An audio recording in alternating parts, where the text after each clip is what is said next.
The Science of Getting Rich. By Wallace D. Wattles. Chapter 1. The Right to be Rich. Whatever may be said in praise of poverty, the fact remains that it is not possible to live a really complete or successful life unless one is rich.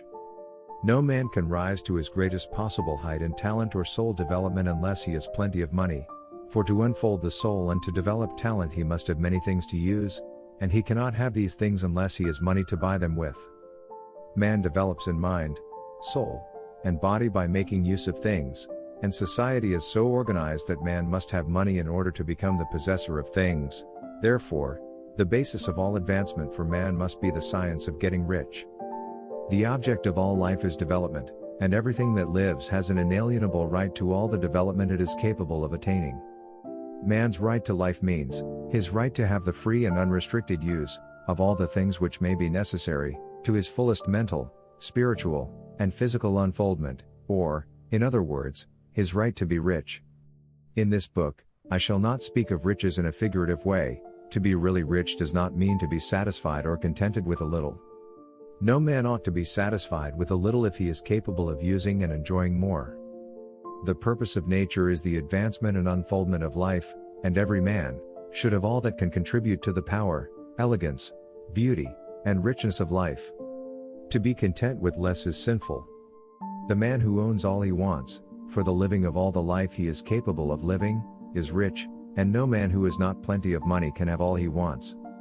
Life has advanced so far, and become so complex, that even the most ordinary man, or woman, requires a great amount of wealth, in order to live in a manner that even approaches completeness. Every person naturally wants to become all that he is capable of becoming. This desire to realize innate possibilities is inherent in human nature. We cannot help wanting to be all that we can be. Success in life is becoming what you want to be. You can become what you want to be only by making use of things, and you can have the free use of things only as you become rich enough to buy them. To understand the science of getting rich is therefore the most essential of all knowledge. There is nothing wrong in wanting to get rich. The desire for riches is really the desire for a richer, fuller, and more abundant life, and that desire is praiseworthy. The man who does not desire to live more abundantly is abnormal, and so the man who does not desire to have money enough to buy all he wants is abnormal. There are three motives for which we live. We live for the body, we live for the mind, and we live for the soul. No one of these is better or holier than the other, all are alike desirable, and no one of the three, body, mind, or soul, can live fully if either of the others is cut short of full life and expression. It is not right or noble to live only for the soul and deny mind or body, and it is wrong to live for the intellect and deny body and soul. We are all acquainted with the loathsome consequences of living for the body and denying both mind and soul, and we see that real life means the complete expression of all that man can give forth through body, mind, and soul. Whatever he may say, no man can be really happy or satisfied unless his body is living fully in every function, and unless the same is true of his mind and his soul. Wherever there is unexpressed possibility, or function not performed, there is unsatisfied desire. Desire is possibility seeking expression, or function seeking performance. Man cannot live fully in body without good food, comfortable clothing, and warm shelter, and without freedom from excessive toil. Rest and recreation are also necessary to his physical life. He cannot live fully in mind without books and time to study them, without opportunity for travel and observation, or without intellectual companionship.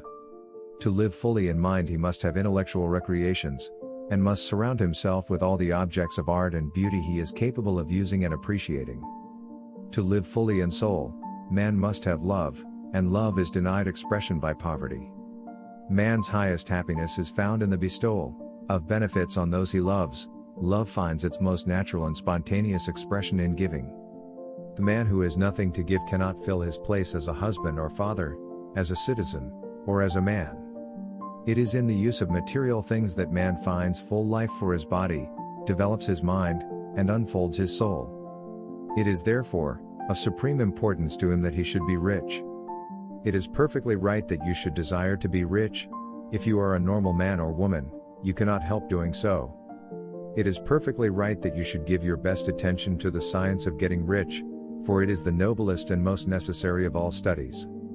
If you neglect this study, you are derelict in your duty to yourself, to God, and to humanity, for you can render God and humanity no greater service than to make the most of yourself.